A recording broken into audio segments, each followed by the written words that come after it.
शान्ताणं नमो सिद्धाणं नमो आयर्याणं नमो वज्रायाणं नमो लोहे नमः समय साराय स्वानुभूत्याचकासते चित् स्वभावाय भावाय सर्वभावान्तरशिते।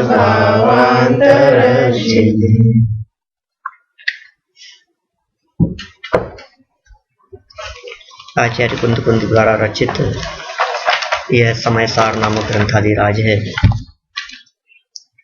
इस महाशास्त्र की 73वीं गाथा, जो कि वास्तव में यदि मैं बाबूजी के शब्दों में कहूँ तो भरत क्षेत्र का आश्चर्य है।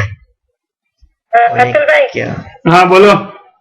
उनकी आवाज बहुत कम आ रही है। अभी आएगी, 2 मिनट ठहरो, धीरे धीरे बड़ी हो जाएगी। हाँ, अभी मैंने तो शुरू हुआ है, बोलना शुरू किया है मैंने। अभी आवाज भी बढ़ेगी, आएगी भी आवाज। अब सुनाई दे रही? नहीं आएगी। अब नहीं, 5 मिनट ठहरो। ये ग्रंथादिराज समयसार, ये अपने आप में बहुत अपूर्व ग्रंथ है। और मानो इस ग्रंथ की रचना हमारी महाभाग्य से हुई हो, हमारे लिए की गई हो। 2000 वर्ष पहले की गई रचना हमारे लिए की गई है कि हाँ बिल्कुल। काम हुआ है तो किसके लिए हुआ है? किसी न किसी के लिए हुआ होगा ना। तो किसके लिए हुआ? तो यहाँ कह रहे हैं जो पढ़े उसके लिए। तो समय सार की रचना किसके लिए? कि हमारे लिए। लेकिन इसी समय सार ग्रंथ में और इस गाथा में आचार्य कुंद स्वामी कहते हैं कि कोई किसी के लिए नहीं है। माने ये जो शुद्ध पक्ष जिसकी चर्चा हमने यहाँ प्रातःकालीन प्रवचन में की थी, ये बड़ी कुछ अद्भुत बात कह दी है यहाँ। शायद अमृतचंद्र आचार्य न होते तो हम इस गहराई तक जा ही नहीं सकते थे, सोच ही नहीं सकते थे। कैसे जाते हम उस गहराई तक? इसमें क्या बात कही है इन्होंने कि यह भगवान आत्मा एक है, शुद्ध है, ममता रहित है और ज्ञान दर्शन से परिपूर्ण है। 4 बातें कही गई है। ये सब द्रव्य स्वभाव की अपेक्षा से चर्चा चल रही है, वस्तु स्वभाव की अपेक्षा से बात कही जा रही है। कैसा है आत्मा का स्वरूप? तो अहम एक को ये कह करके एकत्व ममत्व तोड़ाया समस्त पदार्थों के प्रति। अहम एक को शब्द एकत्व ममत्व तोड़ाने वाला है। एक बना बतलाया ना, पर से एकत्व तोड़ाया और अपने से एकत्व कराया। ठीक है। और जो शुद्धो शब्द का जो प्रयोग किया है वो कर्तृत्व तोड़ाने वाली है, कर्तृत्व भोक्तृत्व तोड़ाने वाली है। तो शब्द दिए अहम एक को कह करके एकत्व तोड़ाने की बात कही, ममत्व तोड़ाने की बात कही, और शुद्धो कह करके कर्तृत्व भोक्तृत्व तोड़ाने की बात कही। देखो यहां जो शुद्ध की जो व्याख्या की गई आचार्य अमृतचंद्र के माध्यम से, उसमें उन्होंने कहा समस्त कारक चक्र की प्रक्रिया से पार। सुबह हमने की है ऐसी बहुत विस्तार से चर्चा इसकी। कारक चक्र की प्रक्रिया से पार। अब ये क्या चीज है? 2-3 मिनट लूंगा मैं, मेरे को आगे बढ़ना है। कारक और चक्र, चक्र माने तो समूह, और कारक कहते हैं जिससे कार्य होता है उसे कारक कहते हैं। और कार्य होता है पर्याय में, इसका मतलब षट कारक लागू होते हैं पर्याय में। प्रत्येक पर्याय कार्य है, क्योंकि पर्याय का पर्यायवाची शब्द है कार्य। दशा, अवस्था, हालत, पर्याय, कार्य, ये सब पर्यायवाची हैं। तो पर्याय का पर्यायवाची शब्द है कार्य। जहां कार्य होता है वहां कारक लागू होते हैं। इसका मतलब कारकों की रचना, कारकों की चर्चा, कारकों की प्रक्रिया, कारकों की प्रोसेस, वो सब की सब किस पे लागू होगी? पर्याय पे लागू होगी। और कारक से पार माने पर्याय मात्र से पार। ये तो मूल बात है जो आचार्य यहां कहना चाहते हैं। और इसको जोड़ा उन्होंने शुद्धता से, क्योंकि ये जो बात कही है ये बात शुद्धता के स्पष्टीकरण में कही गई है।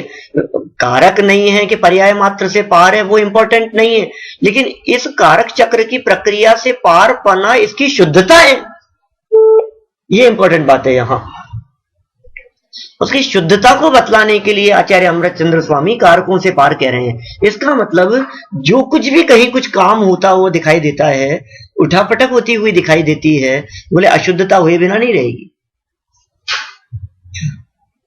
तो कुछ भी करेगा, कुछ भी उठापटक होगी तो बोले वही अशुद्धता है। और शुद्धता क्या है? उससे निरपेक्ष। तो और 6 कारकों की चर्चा की तो मैंने ये बतलाने का प्रयास किया, या मैंने ऐसा विचार किया, या गुरुदेव के माध्यम से ऐसा सीखने को मिला अपने को कि ये जो 6 कारक हैं, इन 6 कारकों को आप अप्लाई करो तो आप उस रहस्य तक पहुंच पाएंगे कि ये क्या कहना चाहते हैं। मैं किसी का कर्ता नहीं, कोई मेरा कर्ता नहीं, मैं किसी का कर्म नहीं, कोई मेरा कर्म नहीं, मैं किसी का करण नहीं और मेरा कोई करण नहीं, मैं किसी के लिए नहीं और कोई मेरे लिए नहीं। ये बात। इसी तरह से अपादान, मैं किसी में से नहीं और मुझ में से कोई नहीं, और मैं किसी के आधार से नहीं और कोई मेरे आधार से नहीं। ये 6 बातें लगानी पड़ेगी, ये 6 कारक है। तो मैं किसी के आधार से नहीं और कोई मेरे आधार से नहीं। देखो आप कितनी बड़ी बात कह रहे हैं। ये कह रहे हैं कि अपने आप में अब किसी की जरूरत ही नहीं है। किसके आधार? आधार का मतलब भरोसे। मैं किसी के भरोसे नहीं हूं। जैसे अपन कहते हैं अरे साहब अब तो इनके भरोसे ही रहना पड़ेगा, क्या करें साहब, बच्चों के भरोसे हैं साहब, हम तो ऐसा बोलते हैं अपन, पराधीनता सी दिखती है हमारे को। ये कह रहे हैं किसी के भरोसे नहीं है, मैं मेरे आधार से हूं, द्रव्य अपने आधार से है, मेरा स्वभाव इसमें किसी की पराधीनता नहीं है, किसी की परतंत्रता नहीं है। ऐसी स्वाधीनता का उद्घोष यहां किया गया है। और समझ लीजिए आप अकृत्रिमपना बतलाना चाहते हैं, क्योंकि उसका अकृत्रिमपना उसकी शुद्धता को बतलाता है। जब जो कोई भी काम होता है वो पर्याय में होता है, और जो पर्याय में कार्य होता है वो नया होता है। जहां पर्याय नहीं है वहां नवीनता नहीं है, नयापना नहीं है। तो पर्याय मात्र से पार कहकर के वो नयापना नहीं है। ख्याल में आ रही है बात? जब उसमें नवीनता ही नहीं है क्या, तो कुछ करने धरने की जब वहां बात ही नहीं है तो काम होगा तो अशुद्धता होने की संभावना है ना। मैं काम ही, आप किचन में जाकर के खाना बनाएंगे तो ढुलने और फैलने की संभावना है, लेकिन बनाएंगे ही नहीं तो क्या फैलेगा? गंदगी कहां से होगी? कुछ कुछ करोगे तो गंदगी होगी। अब यहां ये कह रहे हैं कुछ नहीं किया तो पवित्र है, तो पवित्र ही है सदा से, निर्मल है तो निर्मल ही है सदा से। ये भगवान आत्मा निर्मल ही था, निर्मल ही है और निर्मल ही रहेगा। कारक चक्र की प्रक्रिया से पार, कर्तापन से पार, स्वाधीनता, कर्तापन से पार कहकर के स्वाधीनता बतला दी। कोई मेरा कर्ता हुए तो मैं उसके अधीन हो गया, और मैं किसी का कर्ता हूं तो मैं उसका स्वामी हो गया, वो मेरे अधीन हो गया। देखो कर्तापन में परतंत्रता है। यदि मेरा कर्ता मैं किसी को मानता हूं तो मैं उसके अधीन हूं कि भाई मैं ये मेरा कर्ता, के अधीन मानना पड़ेगा। और मैं किसी और का करता हूं तो वो मेरे अधीन हो गया। और यहां कर्तापन से पार कह दिया गया तो अधीनता का काम ही नहीं है। कैसे स्वाधीनता की बात कह दी गई है? रंच मात्र भी कर्तापन नहीं, कर्म करण आदि समस्त कारकों से पार पाने की यहां चर्चा इन्होंने कर ली है। ये बहुत मार्मिक बात इन्होंने यहाँ कह दी थी। और उस निर्मल अनुभूति मात्र पने से मैं शुद्ध हूँ, ये स्वभाव की चर्चा है, ये पर्याय की अनुभूति वाली बात नहीं है। ये द्रव्य दृष्टि से यहाँ चर्चा कर रहे हैं, अंदर के वैभव को बतला रहे हैं आचार्य जी। देखिए आप नए पॉइंट की तरफ बढ़ते हैं अपन। एक और शुद्ध, इन दो की चर्चा अपन अपेक्षित विस्तार से कर चुके हैं, थोड़ा सा आगे बढ़े हैं। आज अपना ये अंतिम चर्चा है अपनी यहाँ आज, है ना, अभी इस सत्र की मतलब इस ट्रिप की तो देखिए आगे कैसा है। बहुत मार्मिक बातें कही है, बहुत गजब कर दिया है आगे। ये जो तीसरा पॉइंट कहा है, इस तीसरे पॉइंट के अंदर भी कोई कम मर्म नहीं भरा है, बहुत अद्भुत बात कहना चाह रहे हैं। और अपन तो सोच नहीं, मेरे को कभी लगता है ऐसा, मैं सोचता हूँ कि अमृत चंद्राचार्य ने जो ये शुद्धता का अर्थ किया है, हम कितना भी जोर लगा लेते हैं लेकिन ये अर्थ निकाल नहीं पाते। शुद्धता में कहाँ कारक का प्रकरण और कहाँ शुद्धता का प्रकरण, कहाँ दूसरे एक दूसरे से कोई लिंक ही नहीं है, कहाँ से कहाँ जोड़ दिया उन्होंने। अभी अपन ये चर्चा चलते चलते अपन कोई मान लो 50 इकाई की चर्चा ले तो इससे उसका क्या लेना देना है, बिल्कुल आउट ऑफ टॉपिक हो गया है ना ये। ऐसा लग रहा है ये तो जो सब्जेक्ट ही नहीं है, ये तो कोई प्रकरण ही नहीं है। आप बिल्कुल बाहर की बात कर रहे हो, आउट ऑफ पाथ जाकर के बात कर रहे हो आप। नहीं ऐसा नहीं है, ये प्रकरण बिल्कुल यही प्रकरण है। और कहाँ कारकों की चर्चा, और यदि ये कारकों की चर्चा इस बीच में नहीं लाते तो हम उस मर्म तक नहीं पहुंच पाते जो शुद्धता का मर्म बतलाना चाहते हैं। मिलावट में शुद्धता होती है, काम होता है तो अशुद्धता होती है, काम होता है तो अशुद्धता होती है, कुछ करने धरने में अशुद्धता होती है, पर कर्तृत्व के अंदर अशुद्धता है, पर अपना करे ऐसा मानने में अशुद्धता है। मैंने अशुद्धता के कितने प्रकार यहाँ कारक चक्र के अंतर्गत ख्याल में आते हैं अपने को। आपने और भी बढ़िया माने ये अपने को उसके प्रकार ख्याल में आते हैं, अशुद्धता के प्रकार ख्याल में आ रहे हैं कि कितने प्रकार से अशुद्धता हो सकती है।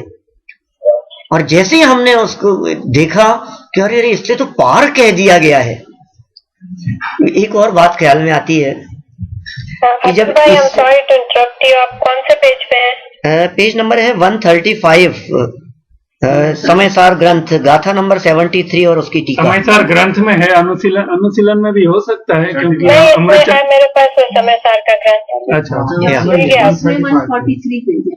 कोई बात नहीं, वो 73 गाथा खोल लेंगे तो 73 गाथा और उसमें आचार्य अमृत चंद्र स्वामी की टीका है।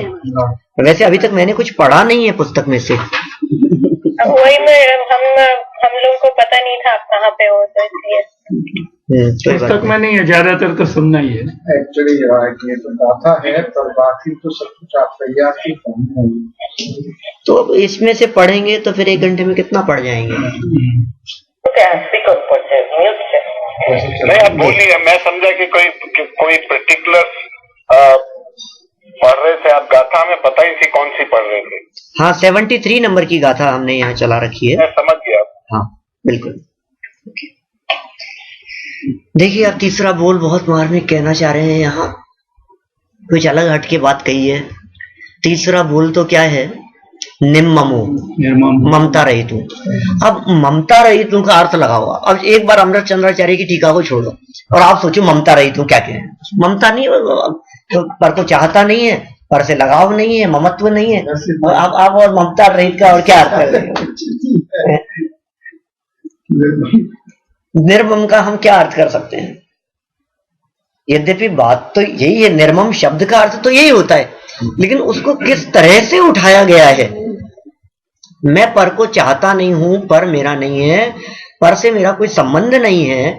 इस बात को यहाँ इस रूप में उठाया गया कि पुद्गल द्रव्य है स्वामी जिसका। क्या बात करना चाह रहे हैं। और पुद्गल द्रव्य है स्वामी जिसका, किसका स्वामी है पुद्गल द्रव्य। अब पुद्गल द्रव्य किसका स्वामी है, तो देखो अभी अपन ये नीचे नहीं पढ़े तो अपन लगा पुद्गल द्रव्य स्वामी होगा उसके अपने स्पर्श गंध वर्ण का, पुद्गल द्रव्य स्वामी होगा अपने गुण पर्याय होगा, और किसका स्वामी है पुद्गल द्रव्य। लेकिन आचार्य अमृत चंद्र स्वामी कह रहे हैं पुद्गल द्रव्य है स्वामी जिसका ऐसे क्रोधादि भाव। क्रोधादि भावों का स्वामी कौन है ये बताओ आप हमारे को। स्वामी माने मालिक, स्वामी माने उसका एक प्रकार से समझ लो आप अधिकारी, उसका कर्ता धर्ता। कौन है? क्रोध आदि भाव का। किससे हुआ? जिसके इशारे भारती बहन। हाँ, मैंने बड़ा गजब ही है ये, किसके इशारे पर चलता है? वो है उसका स्वामी। તમે म्यूट કરી दो।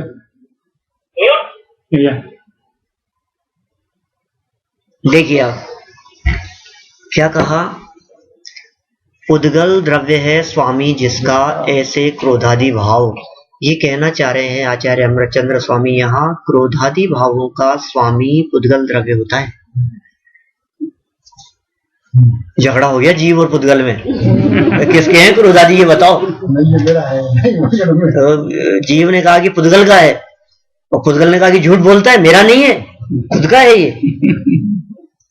जीव ने कहा कि नहीं नहीं साहब, स्वामी तो यही है, पुद्गल ही स्वामी है। पुद्गल कहता तलाश लो मेरे को, मेरे में तो है ही नहीं, उत्पन्न इसमें होते हैं, इसी में हो रहे हैं, और नाम मेरा लगा रहा है। बोलो क्या क्या कहेगा? कैसे कहते हो? कोर्ट में ले जाकर के खड़ा कर दिया पुद्गल ने, सिद्ध करो तुम, कैसे कहते हो कि मैं स्वामी नहीं है? मैं तो वो हूं, मैं उसका स्वामी हूं जिसमें स्पर्श गंध वर्ण होता है। क्रोधादि में स्पर्श गंध वर्ण नहीं है, और ज्यादा किया तो मैं मानहानि का भाव छोड़ूंगा। जबरदस्ती मेरे ऊपर इल्जाम लगाया कि क्रोधादि मुझ में होते हैं, मुझ में बिल्कुल नहीं है। और यदि मैं इनका स्वामी हूं तो क्रोधादि मेरे पास होने चाहिए। जो जिसका स्वामी होता है वो चीज उसके पास में होती है। तो पुद्गल ये तर्क दे रहा है, पुद्गल कह रहा है कि बताओ कहाँ है, तलाशो आप। और बिल्कुल जांच पड़ताल हुई, बिल्कुल नहीं मिला उसके पास में। कैसे मिलेगा? पुद्गल में उत्पन्न ही नहीं होता है। देखो कितने आश्चर्य की बात है, पुद्गल में उत्पन्न होता नहीं, पुद्गल के कारण नहीं, क्या पुद्गल में से नहीं, और आत्मा के कारण नहीं, आत्मा के स्वभाव में नहीं, आत्मा के लक्ष्य से नहीं। तो होते कहाँ है? क्या है ये चक्कर? न आत्मा में दिखाई देते हैं, न पुद्गल में दिखाई देते हैं। कौन है इसका स्वामी? किसको माने पुद्गल का स्वामी? इनका कर्मों का स्वामी। और कर्म का स्वामी नहीं, कर्म का स्वामी तो कदाचित पुद्गल अपने आप को मानने को तैयार हो जाए। यहाँ तो क्रोधादि की चर्चा चल रही है, माने जीव के विकारी भावों की चर्चा चल रही है, ये पर्याय की चर्चा चल रही है। अब जीव की विकारी पर्याय और स्वामी पुद्गल, हाँ बिल्कुल, क्यों नहीं हो सकता है ऐसा? इन्होंने प्रश्न उठाया इस तरह का, उत्थान किस तरह से चर्चा उठाई है। पुद्गल द्रव्य है स्वामी जिनका, ऐसे कौन? राम दशरथ पिता हैं जिनके, ऐसा कौन? रावण की सेना पर विजय प्राप्त की जिनने, ऐसे राम। ठीक है ना? तो पुत्र किसका? ये पिता का। और पुत्र का स्वामी को, पुत्र का स्वामी नहीं, पुत्र की जगह पुत्री लगाओ। पुत्री किसकी? माता की या पिता की? किसकी है पुत्री? किसकी है? माता पिता दोनों की? सुरेश भाई दोनों की है? अच्छा, अब मेरा नया क्वेश्चन इसी संदर्भ में, उस पुत्री का स्वामी कौन? माता या पिता?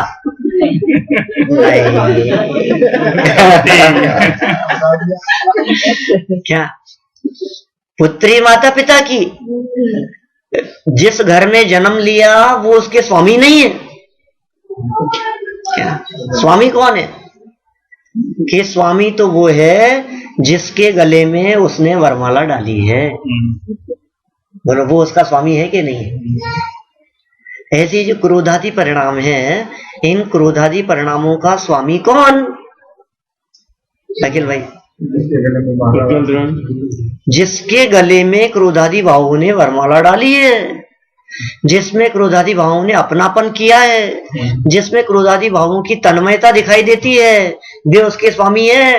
कोर्ट में ये फैसला सुनाया गया और ये दलील दी जीव ने कि साहब ये माने चाहे नहीं माने, इसके मानने और नहीं मानने से क्या फर्क पड़ता है, लेकिन ये जो क्रोधादि भाव है, ये क्रोधादि भाव इसी के लक्ष्य से उत्पन्न होते हैं और ये क्रोधादि भाव इसी में अपनापन किए हुए हैं। इन क्रोधादि भावों ने अपनी वरमाला पुद्गल के गले में डाली है। बोलो। बिल्कुल सही। अच्छा, वो लड़का माने चाहे नहीं माने, उससे क्या फर्क पड़ता है कि मैं नहीं मानता, मत मान, तेरे नहीं मानने से क्या होता है, मैं तो तुझे अपना स्वामी मानती हूँ, तू मेरा स्वामी है, खत्म काम। क्या हो सकता है, बोलो। पुद्गल माने चाहे नहीं माने, उससे कोई फर्क नहीं पड़ता है। देखो कैसा एक तरफा है। कभी कभी तो ऐसा लगता है कि ये पुद्गल से हमारा अपनापन ये बिल्कुल एक तरफा है, वन वे है। हम जितनी तन्मयता से इस पुद्गल को या शरीर को चाहते हैं, इस पुद्गल को रंच मात्र भी अपनी परवाह नहीं है। माने हम मरे जा रहे हैं इसके लिए, दिन रात एक कर रहे हैं शरीर के लिए, जिसके श्रृंगारों में मेरा ये महंगा जीवन गुल जाता है। इस तरह से निरंतर लगे हुए हैं, शरीर शरीर शरीर, सुबह उठने से लेकर के अभी हमारा बस चले तो हम पता नहीं क्या कर लें इस शरीर के लिए, सब कुछ इसके लिए करने को तैयार है अपन। और आजकल तो सब चीजें बदलती है, आंखें बदलती है, बाल बदल जाते हैं, हार्ट बदल जाता है, किडनी बदल जाती है, दांत बदल जाते हैं, प्लास्टिक सर्जरी होकर के चेहरा बदल जाता है। जो चाहो आप, जैसा चाहे, किस लिए, कि सब शरीर के लिए।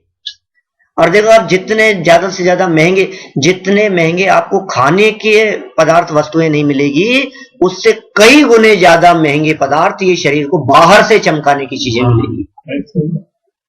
जितने कॉस्मेटिक्स आते हैं सब ऐसा ही है।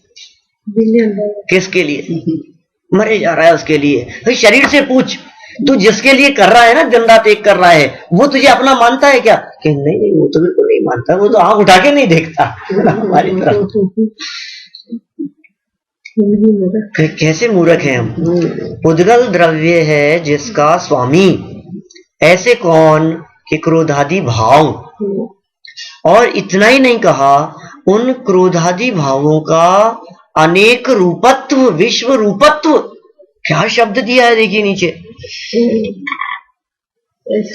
उद्गल द्रव्य है स्वामी जिसका ऐसे विश्व रूप, माने अनेक प्रकार के क्रोधादि भावों के स्वामी पने से स्वयं सदा ही परिणमित नहीं होने से निर्मम हूं। ये क्या है, ये विश्व रूप क्रोधादि भावों के? विश्व रूप क्रोधादि भाव क्या चीज है? कभी सोचा आपने क्रोधादि भावों के विश्व रूपत्व के संदर्भ में? विश्व रूपत्व शब्द का प्रयोग किया है, क्या कहना चाह रहे हैं? विश्व रूपस्य, विश्व रूप माने देखो, क्रोधादि भाव अनेक रूप हैं। विभाव भाव है ना, स्वभाव तो एक रूप ही होता है, और विभाव कभी एक रूप होता नहीं।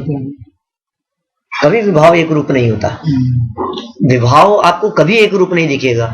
ये जो शुभ अशुभ के अंदर जो हर अंतर्मूर्त में बदलता है ना, शुभ से अशुभ और अशुभ से शुभ, ये तब तक ही है जब तक विभाव है। स्वभाव भाव होवे तो हर अंतर्मूर्त में बदलने की बात नहीं है। हमारे जो परिणाम हर अंतर्मूर्त में बदलते हैं, ये कब तक कि विभाव रूप है तब तक।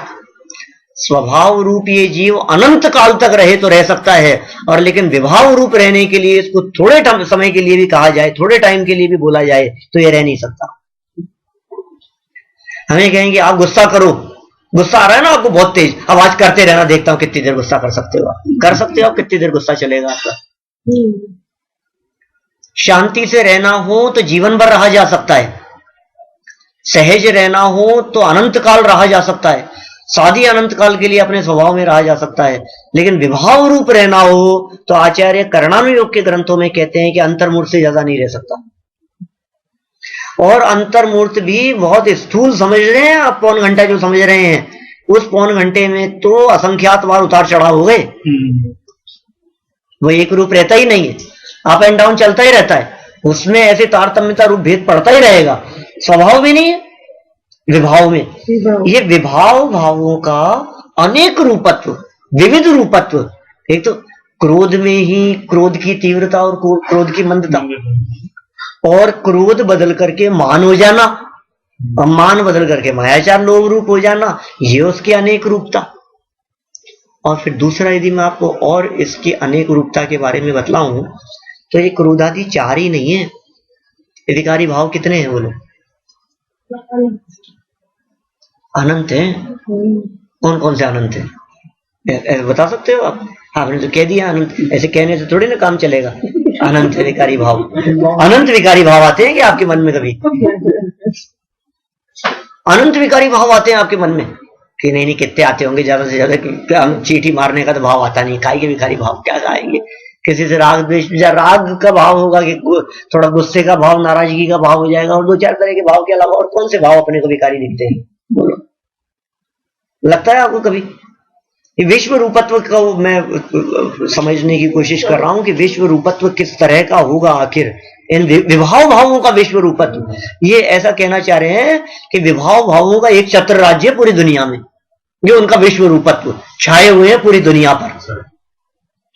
और महावीर अष्टक के अंदर एक श्लोक आता है भगवान महावीर स्वामी के संदर्भ में, अनिर्वारोद्रेक त्रिभुवन जयी काम सुविटा कुमारावस्थायाम अपि निज बलाद्येन विजिता स्फुरन नित्यानंद प्रशम पद राज्याय सजने महावीर स्वामी नयन पथगामी भवतु। सुना कभी महावीर अष्टक?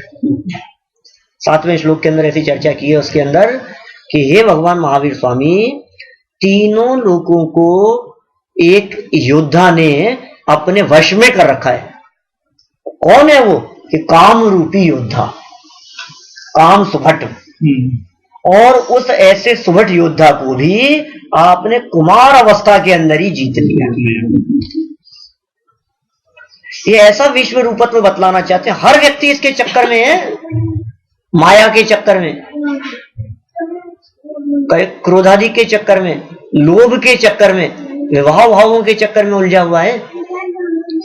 कभी कभी तो ऐसा कई तीर्थ क्षेत्रों में ऐसे छंद लिखे हुए मिल जाते हैं, माया ठगनी ने ठगा सारा जग संसार।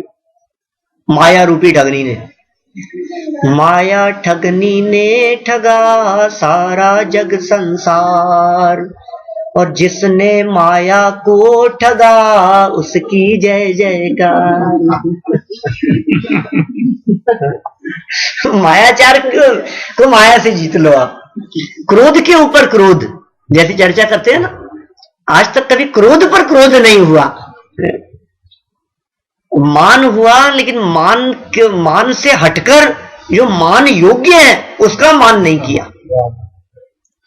वास्तव में मान कोई खोटी चीज नहीं है, लेकिन जो मान के योग्य नहीं है उनका मान करता है तो खोटा है। सम्माननीय का सम्मान न करना उसे मान कहते हैं। जो सम्मान योग्य अपना त्रिकाली ध्रुव ज्ञायक आत्मा है उसके सम्मान न करने को मान कहते हैं। सारे लोकालोक में, आलोक तो नहीं कह सकते, संपूर्ण लोक में छाई हुई है एक आशाएं, ये उनका विश्व रूपत्व। ऐसे भक्तामर में श्लोक आता है, दोषे रूपात्व विविधाश्रय जात गर्वई स्वप्नांतरे पे न कदाचित पीक्षितोसी। ऋषभ देव भगवान की स्तुति करते हुए ऐसा कह दिया कि ऋषभ देव ने सारे दोषों को निकाल दिया, उनमें से सारे दोष निकल गए। तो वे दोष कहते हैं जाओ जाओ रहने दो, तुमने निकाल दिया तो क्या हुआ, 3 लोक में हमें आश्रय देने वाले बहुत हैं।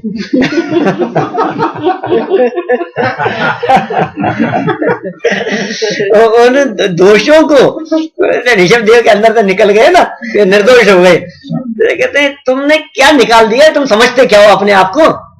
तुम हमारे अनंत जीव हैं जो हमारे को लेने के लिए तैयार बैठे हैं। कषायों का स्वामी ऐसा, ये विश्व रूपत्व। और बतलाऊं आपको इसकी चर्चा थोड़ा सा और अपन बात करें, हमारे को इसकी अनेकता ख्याल में नहीं आती है, परिणामों की विविधता ख्याल में नहीं आती है। मैं भी, मेरे नहीं ख्याल में आती थी, लेकिन जब भाव परावर्तन की चर्चा पड़ी तो ये बात ख्याल में, ओ ये विश्व रूपत्वपना, ऐसा हो सकता है विश्व रूपत्वपना।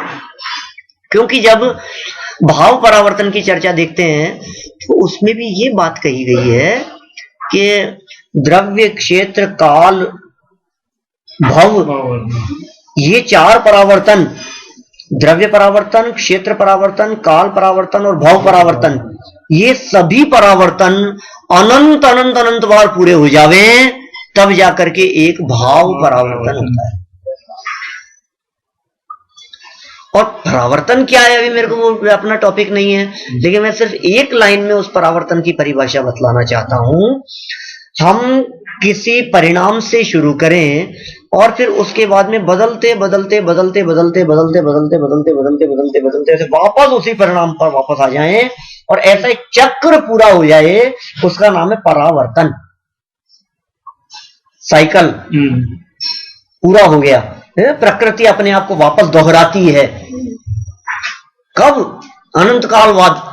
तो कितने भावों की बात कर रहे हैं कि अनंत अनंत अनंत अनंत अनंत अनंत द्रव्य परावर्तन पूरे हो गए, अनंत अनंत अनंत अनंत क्षेत्र परावर्तन पूरे हो गए, अनंत अनंत अनंत अनंत काल परावर्तन पूरे हो गए और अनंत भाव परावर्तन पूरे हो गए। तो इतने भाव, एक भाव परावर्तन, मुझे आश्चर्य लगता है, इतने भाव तो नहीं हो सकते। नहीं, भाव करेगा ज्यादा से ज्यादा, पाप कर लेगा कि पुण्य कर लेगा, और पाप में भी कितना करेगा, पाप कर लेगा या तो हिंसा कर लेगा कि झूठ बोल लेगा, चोरी कर लेगा। हमारे को कितने पाप दिखते हैं, बोलो। कुशील सेवन कर लिया, सप्त व्यसनों रूप पाप हो गए, कषायों रूप भाव हो गए, और क्या है, थोड़ा सा उन्मुतार चढ़ाव हो गया कि नहीं नहीं नहीं ऐसा नहीं, ऐसे नहीं। उस भाव परावर्तन को समझाते हुए जो उन्होंने खोला है आचार्यों ने, उन्होंने ऐसा कहा कि आपको ऐसे नहीं समझ में आती। हम इसको पहले एक तरफ से बतलाते हैं, फिर उसको रिवर्स लेंगे। जैसे समझो, आप जितने भी भाव होते हैं, ये आप मानते हैं कि नहीं कि उतने ही कर्म बनते होंगे? हर समय के भावों से कर्म बंध रहे हैं ना, ठीक है। जितने कर्म बंध रहे हैं, क्या उतने उदय में आते होंगे? जैसे बंधेंगे वैसे ही उदय में आएंगे, बराबर। तो अब उदय से लगाओ, उदय की विविधता से बंधन की विविधता ख्याल में आती है, और बंधन की विविधता से भावों की विविधता ख्याल में आती है। कैसे लगाएंगे अब इसको? देखो आप, मैं भावों की, इन क्रोधादि भावों की विविधता बतला रहा हूं, अनेक रूपता दिखा रहा हूं आपको। इन भावों की अनेक रूपता किस प्रकार से हो सकती है, कैसे लगाना? इन भावों से बंधते हैं कर्म, और कर्म बंधने के बाद में मिलता है फल। अब जो फल मिला है वो इस बात को सूचित कर रहा है कि ऐसा कर्म बंधा था, और कर्म कैसा बंधा था? जैसे भाव किए होंगे। इसका मतलब फल की विविधता भावों की विविधता से रिलेट होती है, ठीक है। फल की विविधता से भावों की विविधता रिलेट करती है कि इतने तरह के भाव होने चाहिए। अब फल की विविधता बताओ हमारे को, कि फल की विविधता तो आपको क्या बतलाएं? कभी हमारे को लड्डू मिलता है, कभी हमारे को मैक्सिकन मिलता है, कभी हमारे को बाटी दाल मिलता है, कभी हमारे को चावल मिलते हैं, कभी हमारे को रोटी मिलती है, कभी हमारे को पापड़ मिलता है, कभी हमारे को अलग। अब आप लगाते जाओ आप उस चीज के अंदर, ये फल की विविधता है। यदि ये फल की विविधता है तो उस जाति का फल प्राप्त करने के लिए अलग जाति का कर्म उदय में आया होगा, और अलग जाति का कर्म उदय में आया होगा, इट मीन्स अलग तरह का परिणाम किया होगा, तो अलग तरह का बंधा होगा, और जैसा बंधा होगा वैसा उदय में आया होगा। नहीं तो कैसे हो सकता है? अभी तो मैंने तो ये थोड़ा सा खाने पीने का उदाहरण दिया है जी। आप कुल मिलाकर के ये कुर्ता मिला है तो अलग कर्म के उदय से, और कल जो पहन रखा था वो अलग कर्म के उदय से था। ख्याल में आ रही है बात? और बचपन से लेकर आज तक जितनी ड्रेस बदली है सब अलग अलग कर्म के उदय से है।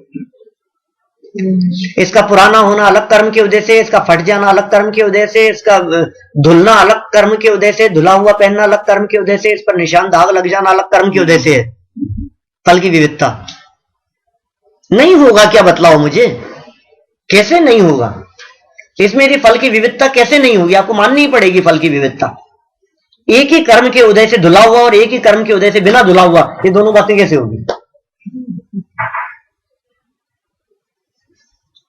हजारों चीजें बचपन से लेकर आज तक न मालूम कितने लड्डू खा लिए, कितने गिलास पानी पी लिए, कितनी चप्पलें जूते बदल लिए हमने, कितने कपड़े बदल लिए, कितने स्कूल, कितनी किताबें, कितनी बुक्स, कितने विद्वानों का समागम, कितने क्लाइंट हमसे मिल लिए, कितने जॉब, कितने गाड़ियां, कहाँ जाना आना, कितने मोबाइल, कितने चश्मे बदल लिए। आप कल्पना नहीं कर सकते कितने लोगों से मिलना, कितनों से संपर्क, कितनों से चर्चा, सब सब सब सब सब हर चीज आपको जो प्रदर्शित हो रही है, आपको जो संयोग जो भी मिले हैं, वो सब आपके विविध प्रकार के कर्म की वजह से है। और यदि मैं इसको और थोड़ा सा अलग हट करके यदि बात करूं तो कह सकता हूं, आपके सर में दर्द हुआ, जब जब सर में दर्द होता है अलग अलग प्रकार के कर्म की वजह से होता है।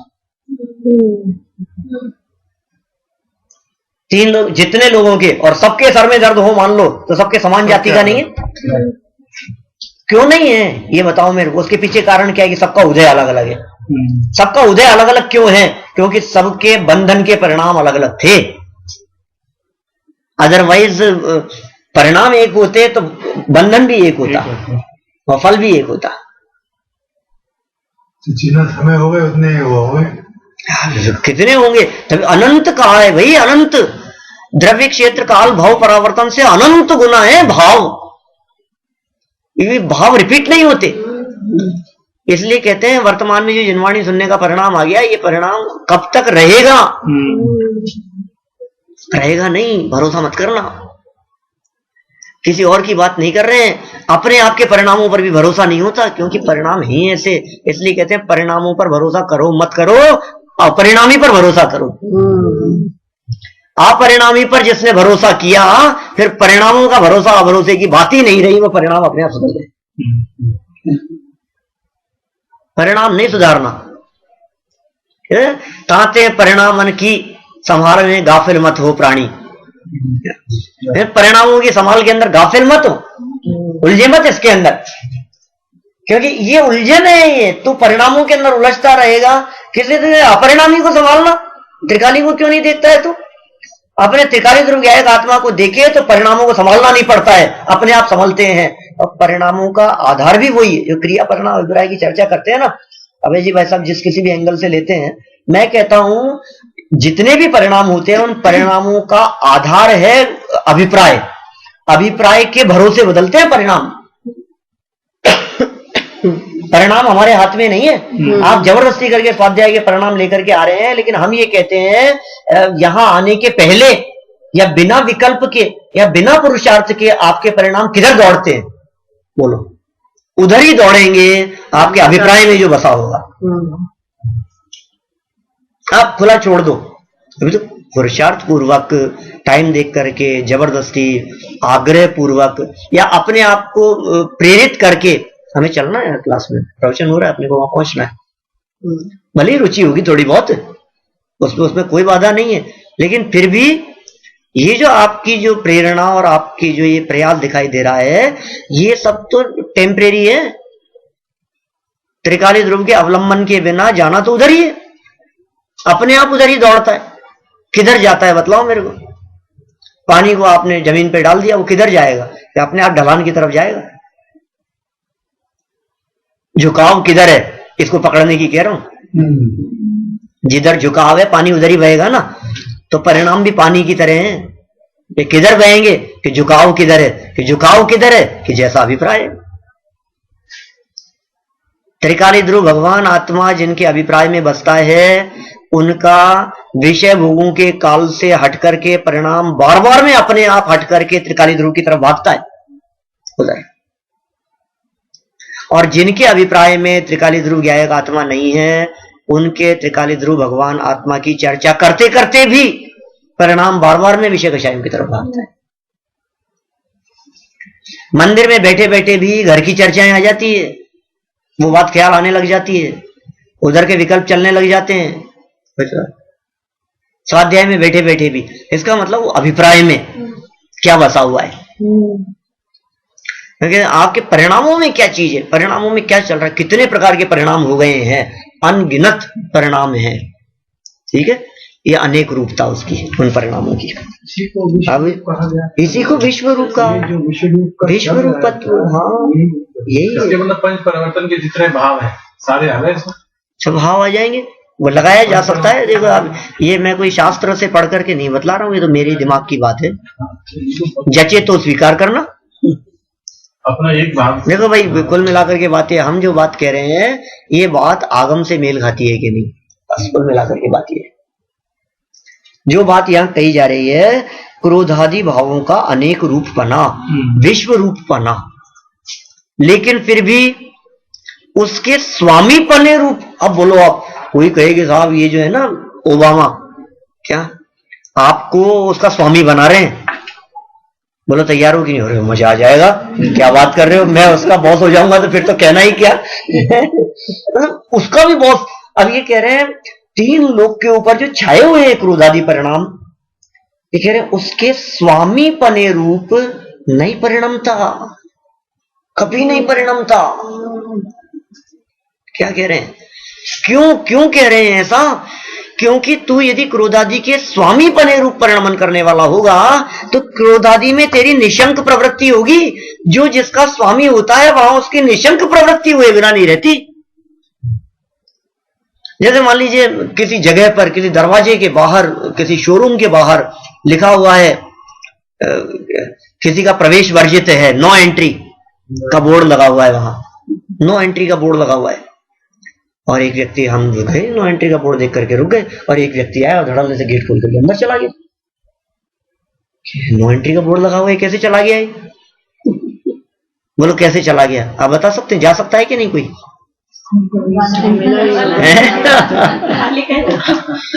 जो उसका स्वामी है, क्या उसको वो बोर्ड देख करके शंका खड़ी नहीं होती? ये शंका किसको खड़ी होगी? सशंकित कौन रहेगा उसमें? जो उसका स्वामी नहीं है।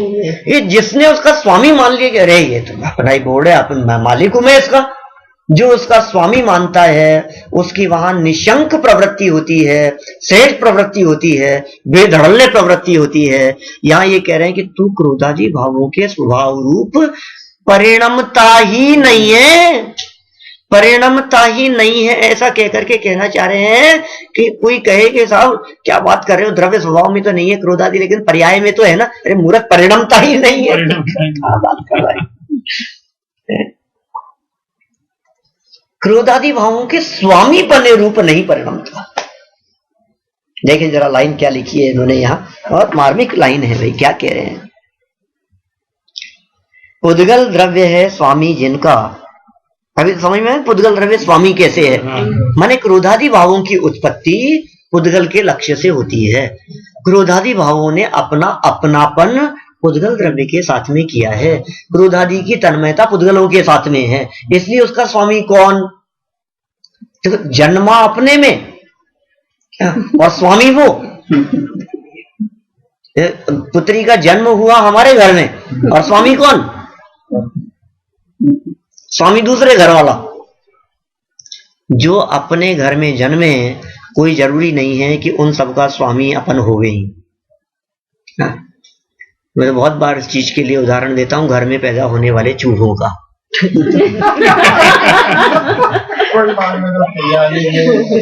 जिस तरह घर में उत्पन्न होने वाले चूहे हमारे घर में उत्पन्न हुए हैं और जो हम खाते हैं वही खाते हैं क्या, लेकिन फिर भी हमारे घर के मेंबर नहीं है, फैमिली मेंबर नहीं है। अपने घर में उत्पन्न होने पर भी कि नहीं है, बिल्कुल भी। क्यों नहीं है? कि जैसा जो हम खाते हैं वही खाते हैं, फिर भी नहीं है कि बिल्कुल नहीं है। क्यों? क्योंकि वे स्वभाव का घात करने वाले हैं, वे नुकसान पहुंचाने वाले हैं, वे जहां रहते हैं वहां तोड़फोड़ पहुंचा करने वाले हैं। इसलिए मैं उनका स्वामी नहीं हूं, वो मेरे नहीं है। एक बात और, ये क्रोधादि जो है घर में उत्पन्न हुए चूहों की तरह है। कैसे? कि ये खाते तो हैं अपना माल, आप देखो थोड़ी सी असावधानी हो ना तो आपकी थाली में से तक रोटी खींच के ले जाए, और लेकिन आप थोड़ा सा हिले और भागता है वो तो घबरा करके। आप थोड़े से सावधान और भागते हैं वो। इन क्रोधादि भावों की भी यही दशा है कि मैं थोड़ा सा भी यदि सावधान होता हूं तो ये क्रोधादि भाव भागने लग जाते हैं, हो रहे हैं। ये कह रहे हैं क्रोधादि भावों के स्वामी पने से स्वयं सदा ही परिणमित नहीं होने से, स्वयं और सदा ही परिणमित नहीं होने से, कि नहीं साहब कभी कभी तो परिणमित तो होगा ना।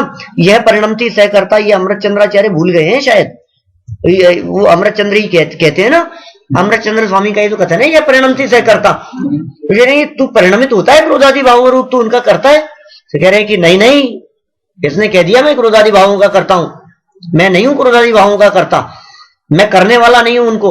देखो एक और बात है, कोई काम अपने मन माफिक होता है तो कहते हैं मैंने किया। वो अपनी रुचि अनुसार नहीं होता, मैंने नहीं किया, हो गया ऐसा। मैंने नहीं किया, बन गया। रोटी बहुत अच्छी बनी, जैसे मैंने बनाई है। पंडित जी कैसी लगी? मैंने बनाई है। और थोड़ी सी जली हुई, ये थोड़ी सी जल गई, जलाई नहीं है। जलने की क्रिया के बारे में कहता है जल गई। अच्छी बनती है तो कहता है मैंने बनाई। सब्जी अच्छी बनी, ये सब्जी मैंने बहुत अच्छी बनाई, लेकिन नमक ज्यादा डल गया। नमक ज्यादा डाल दिया नहीं, ऐसा उसमें कर्तृत्व नहीं है। देखो ये बहुत मार्मिक बात यहाँ कहना चाह रहे हैं। ये मतलब सिर्फ हंसी की बात नहीं है, यद्यपि हंसी भी आती है अपने को, क्योंकि बात ही ऐसी की जा रही है। ये कह रहे हैं उसका स्वामी कब होता है? वो विकारी भाव है, मैं क्या स्वामी बनूंगा उनका? वो क्रोधादि भाव है, वो मुझे नुकसान पहुंचाने वाले हैं। ये नुकसान का काम हो रहा है हर क्षण। मैं कैसे कहूं कि मैं उनका स्वामी हूं कि ये काम मेरे द्वारा किया गया है? शर्म आती है मेरे को ये कहते हुए। माने ये कोई अच्छा काम थोड़ी ना है, ऐसा कोई तारीफ के काबिल काम है। मैंने गुस्सा किया, तारीफ की बात बतला रहा है तो गुस्सा किया, ये कहने योग्य काम नहीं है। इसलिए ज्ञानी जीव तो, ज्ञानी का विचार है, ये ज्ञानी का चिंतन है। नहीं, मैं नहीं परिणाम था भैया। कुल मिलाकर की बात है, इंटेंशन कैसा है। देखो क्या ऐसे, जैसे एक व्यक्ति कुल्हाड़ी हाथ में लेकर लकड़ी काट रहा था। कुल्हाड़ी थी हाथ में और लकड़ी काट रहा था। लकड़ी काटते काटते एकदम जो कुल्हाड़ी थी वो लकड़ी के ऊपर नहीं पड़ के सुरेश भाई पैर के ऊपर पड़ गई। पैर खून बहने लगे, टुकड़े हो गए। डॉक्टर के पास में भागते हुए चले गए। लकड़ आ रहा था, डॉक्टर के पास में गया। डॉक्टर ने पूछा, अरे किसने काट दिया? डॉक्टर साहब किसी ने नहीं। किसी ने नहीं? क्या बात कर रहे हो, पैर कट गया है, किसी ने नहीं? ये तुम क्या कर रहे थे उस समय? कि मैं लकड़ी काट रहा था।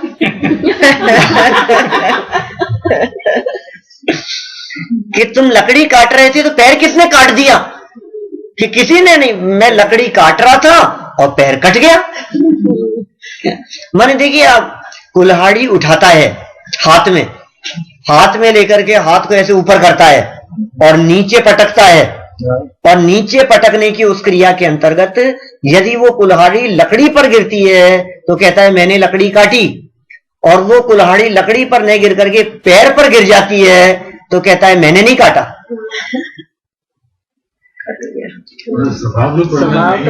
ख्याल में आ रही है बात? क्या एक तरफ तो मतलब सेम प्रोसेस, सेम मतलब आप यदि फोटो खींचोगे, आप यदि रिकॉर्डिंग बनाएंगे तो आप उसके अंदर भेद डाल ही नहीं सकते हो। क्या बात कर रहा है, झूठ बोलता है। बिल्कुल हमने देखा है। लकड़ी तू काट रहा था कि नहीं, पहले ये बता कि हाँ लकड़ी मैं काट रहा था। तो पैर तूने काटा कि नहीं? कि कैसे कहे कि मैंने काटा है? अभिप्राय नहीं है उसको काटने का। ऐसे ही कह रहे हैं क्रोधादि रूप परिणमन करने का ज्ञानी का अभिप्राय होता ही नहीं है। माने ज्ञानी क्रोधादि रूप परिणमता ही नहीं है। और यहां तो स्वभाव की बात, ये तो ज्ञानी की मैंने पर्याय अपेक्षा से बात कही कि ज्ञानी क्रोधादि रूप परिणमन करता हुआ भी क्रोधादि रूप नहीं परिणमता, उसके स्वामीपने रूप नहीं परिणमता। ये स्वामीपन की चर्चा कर रहे हैं ना। पुद्गल द्रव्य जिसका स्वामी है, ऐसे क्रोधादि भाव, तो अब पुद्गल द्रव्य स्वामी है, ये पॉइंट तो कट गया, क्रोधादि की बात आ गई है ना। अनेक रूप है जिनका, विश्व रूप है जो, संपूर्ण लोक में व्याप्त हैं जो, ऐसे क्रोधादि भाव। माने ये क्रोधादि भावों के पहले जितने भी विशेषण शब्द दिए गए हैं, ये तो सिर्फ क्रोधादि भावों को समझाने के लिए दिए हैं। ये सब इतना समझाने की क्या जरूरत थी? क्रोधादि भावों के बारे में इतने विशेषण विश्व रूपत्व देने की क्या जरूरत थी? कि इसलिए देने की जरूरत थी कि उनका स्वामी बनने में तेरे को जो गौरव महसूस होगा ना, क्या, क्योंकि जो जितना बड़ा बतला है। अब जैसे मान लो रामचंद्र जी का वर्णन करना है तो पद्म पुराण में आप उठा करके देखें तो सैकड़ों पेजों तक तो रावण के गीत गाए। रावण की में रामचंद्र जी की चर्चा ही नहीं। कभी कभी तो ऐसा लगता है कि ये राम पुराण लिख रहे हैं कि रावण पुराण लिख रहे हैं। क्या कर रहे हैं, भ्रम तो नहीं हो गया है कहीं गलती से? पद्म राम का नाम था, राम का दूसरा नाम था पद्म, तो पद्म पुराण मतलब राम पुराण। फिर रामचंद्र जी की चर्चा ही नहीं, तो कहते हैं कि पहले तुम रावण की चर्चा समझ लो, और फिर रावण की जितनी महिमा हम गाएंगे उतनी ज्यादा महिमा तुम्हारे को रामचंद्र जी की आ जाएगी।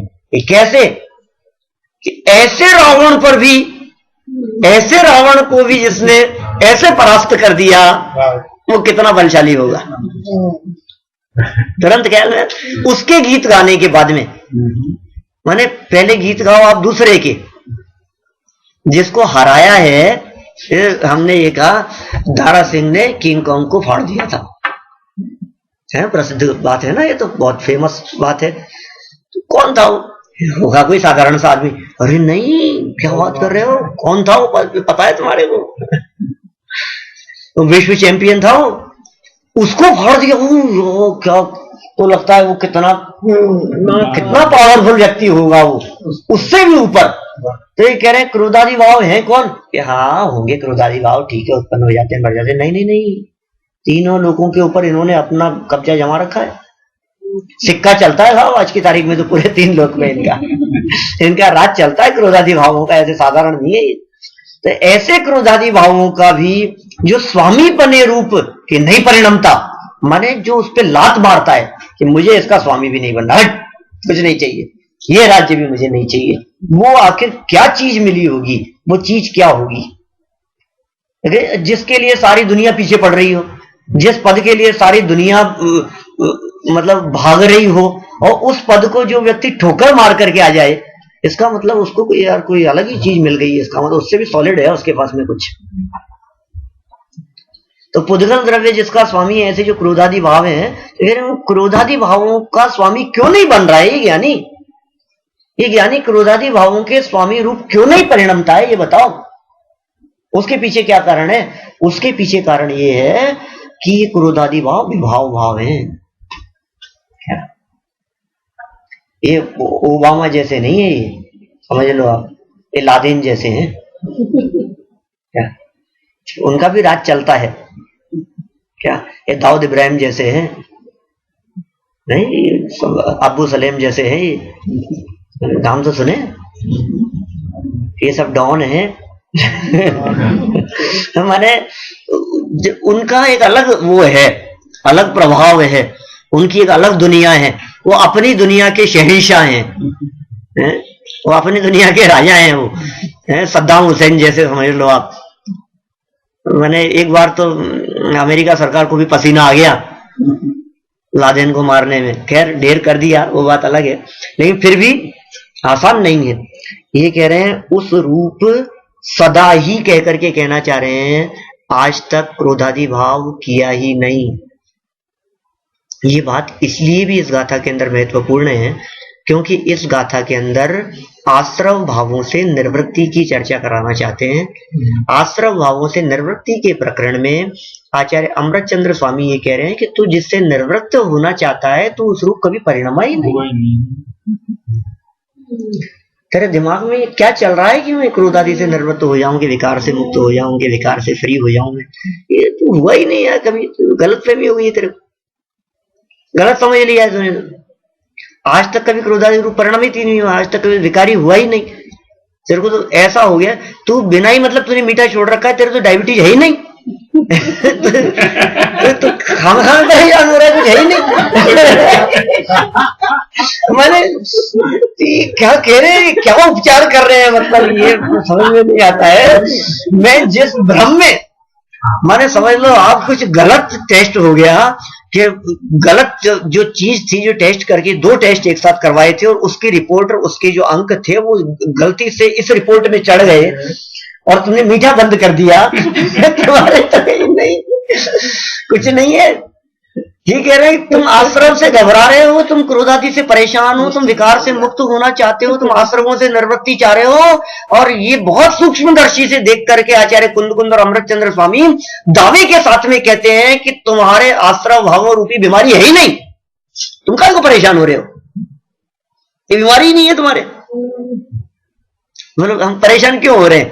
अरे साहब क्या करें, आश्रव दुखकार घनेरे, इसे परेशान है हम तो संसार दशा में। आश्रव तो बहुत खतरनाक है, आश्रव बिल्कुल इजी कोई मतलब ना, खतरनाक है एक कर्म, इनसे थोड़ा संभल करके रहना। अच्छे अच्छों को नहीं छोड़ा इन कर्मों ने, कह रहे हैं तो अच्छे अच्छों को नहीं छोड़ा, वो जो कुछ भी रहा होगा हमें नहीं मालूम। प्रथमानुयोग में, करणानुयोग में, जहां जो भी चर्चा हो रही हो, यहाँ अमृतचंद्र और कुंद कुंद ये दोनों, और जयसेन और गुरुदेव तक, सारी परंपरा और दादा तक, टोटल आप ऊपर से नीचे तक पूरी परंपरा के अंदर आप लगा करके देखिए, वो सब कहते हैं हमने बहुत गहराई से, सूक्ष्मदर्शी से देख करके इस निष्कर्ष को निकाला है कि तेरे में क्रोधादि भाव है ही नहीं,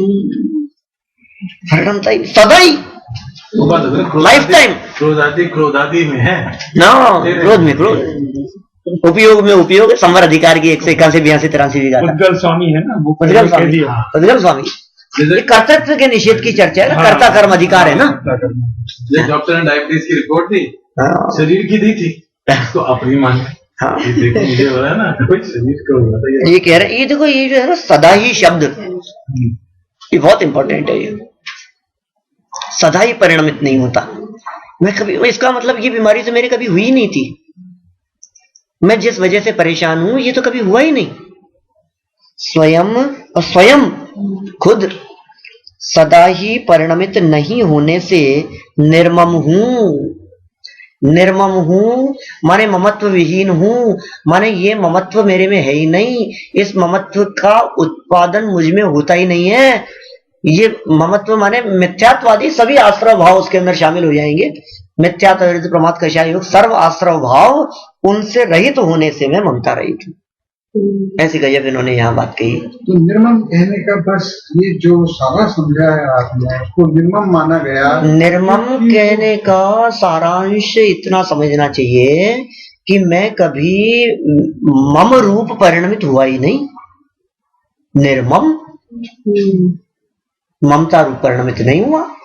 ममता जो है ना, शहंशाह है, उनका राजा है, मतलब ममत्व। आश्रव भावों के सेना, आश्रव भावों का ग्रुप, उन सब का जो वो है, क्या कहेंगे, लीडर, वो है ममत्व, मिथ्यात्व। लेकिन मिथ्यात्व से ज्यादा डरने की जरूरत नहीं है। ये मोह की सेना के सबसे बुजुर्ग सदस्य हैं, क्या, जो सबसे पहले मरेंगे। बिल्कुल सही है। और एक बात बतलाऊं, अभी तो आप इतने से में बढ़िया कह रहे हो, बात ऐसी नहीं है कि ये सबसे पहले तो मरेंगे ही। एक और विशेष बात, ये मोह की सेना के सबसे कमजोर खिलाड़ी हैं, जो सबसे पहले आउट हो जाएंगे। मैंने और कहीं भी पढ़ा था ऐसे ही। चारित्र खतरनाक, सबसे ज्यादा समय चारित्र में। हाँ बिल्कुल। आपको लगता है मिथ्यात्व खतरनाक है, तो जीरो पे आउट होने वाला है अभी। सबसे कमजोर खिलाड़ी, सबसे पहले आउट होता है, फर्स्ट, सबसे पहले क्लीन बोल्ड होने वाला कौन है ऐसा? मिथ्यात्व। अब लेकिन तो सारी दुनिया, लेकिन रौब उसने ऐसा जमा रखा है, मिथ्यात्व मिथ्यात्व मिथ्यात्व। हर आदमी उसके चक्कर में उलझा है। ये कह रहे हैं कि मिथ्यात्व भी कुछ नहीं है, तो तुझसे रहित है, वो निर्मम। ऐसा निर्ममत्व बतलाना चाहते हैं। स्वभाव की चर्चा है कुल मिला करके। और फिर आगे ज्ञान दर्शन से परिपूर्ण कहा। एक लाइन और है, देखिए आप। और चिन्मात्र ज्योति का वस्तु स्वभाव से ही, चैतन्य मात्र ज्योति स्वरूप भगवान आत्मा, चिन्ह मात्र ज्योति स्वरूप वस्तु स्वभाव से ही सामान्य विशेषात्मक होने से, सामान्य विशेष से परिपूर्ण होने से, दर्शन ज्ञान से या ज्ञान दर्शन से परिपूर्ण हूं। यहाँ जो सामान्य विशेष शब्द का जो प्रयोग किया गया है, ये सामान्य सो द्रव्य और विशेष सो पर्याय, सो अर्थ नहीं है, उस अर्थ में नहीं है। यहाँ सामान्य तो दर्शनोपयोग, वो निराकार होता है, सामान्य है। और ज्ञानोपयोग वो कैसा है? विशेष है। तो ज्ञान दर्शन से परिपूर्ण हूं, मैं उससे भरा पूरा हूं। मुझ में क्या भरा है, क्या चीज है मुझ में? देखो, इनको इस तरह से भी जोड़ सकते हैं अपन कि शुद्ध, पहले एक पने की बात कही तो पर पदार्थों के प्रति एकत्व पना तोड़ाया, ममत्व पना तोड़ाया, फिर कारक चक्र की प्रक्रिया से पार कहकर के उनका कर्तृत्वपना तोड़ाया, या ममत्वपना तोड़ाने के लिए ये तीसरा बोल दिया, एकत्वपना तोड़ाने के लिए मैं कहा, एक कहा, कर्तृत्वपना तोड़ाने के लिए शुद्ध कहा, और ममत्वपना तोड़ाने के लिए निर्मम कहा, और भोक्तृत्वपना तोड़ाने के लिए कि मैं किसका भोग करता हूं, तो कहा मैं तो अपने ज्ञान दर्शन का भोग करता हूं। तो ऐसा कहकर के भोक्तृत्व बुद्धि तोड़ाई, ऐसा लगा है इसको अपन। हाँ, एकत्व, ममत्व, कर्तृत्व और भोक्तृत्व, इन चारों प्रकार की बुद्धि से रहित, इससे परिपूर्ण, ज्ञान दर्शन से परिपूर्ण कैसा हूं मैं? ऐसा मैं आकाश आदि द्रव्यों के समान ही पारमार्थिक वस्तु विशेष हूं। क्या कह रहे हैं? पारमार्थिक वस्तु की चर्चा कर रहे हैं। ये भी एक्चुअल में ये न्याय की शैली रही ना, तो आकाश आदि द्रव्यों का उदाहरण देकर के वो थोड़ा सा उस चीज को लाइटली, उस चीज को समझाने का प्रयास किया है कि सामने वाले व्यक्तियों को जब हमने आत्मा के संदर्भ में समझाया तो कोई व्यक्ति ऐसा नहीं समझ ले कि यार ये तो कोई विलक्षण चीज होगी, कोई पता नहीं कोई अद्भुत चीज है ये तो कहा नहीं, कोई ऐसी काल्पनिक और अद्भुत चीज की बात नहीं कर रहे हैं हम। ये जो है ये फैक्ट है, ये बिल्कुल है, प्रत्येक सामने है। ये कैसा है कि जिस तरह से आकाश है उस तरह से ये है। और आकाश को कहने के पीछे भी कारण ये है कि उस जमाने में, उस समय में चार्वाक आदि दर्शन भी, प्रत्यक्ष को प्रमाण मानने वाले अन्य दर्शन भी आकाश की सत्ता को स्वीकार करना। आत्मा की सत्ता को नहीं मानने वाला चार्वाक दर्शन भी आकाश की सत्ता को स्वीकार करता था। आकाश तो है, पृथ्वी, जल, अग्नि, वायु और आकाश, ये पंचभूत मानते थे। तो जिस तरह से आकाश की सत्ता है उस तरह से आत्मा की सत्ता है। और आकाश के साथ में यदि आत्मा की तुलना करके देखें तो गजब किया है योगेंदु देव ने। आप योगसार ग्रंथ के अंदर आप उठा करके देखेंगे था। मैं पद्यानुवाद बोलता हूं, उसका दादा का पद्यानुवाद हमने सन 1990 में याद किया था। योगसार पद्यानुवाद तत्काल 90, 91, 92, 93 इन 3-4 सालों के अंदर बहुत चीजें याद करी। पूरी छेड़ाला और ये सब भक्तामर और पूरा समय सार, आद्यो 415 गाथाएं 1993 में सुनाई, पूरी याद करके ब्रह्मचारी यशपाल जी मैंने। और ऐसा गजब है, बहुत बड़ा मजा आता है। योग सार सर्वाधिक प्रिय ग्रंथ, कुन शतक, शुद्धात्म शतक, ये सारी चीजें उस समय एक प्रकार से ऐसा शौक था, नहीं ऐसे एक धुन सवार थी याद करने की।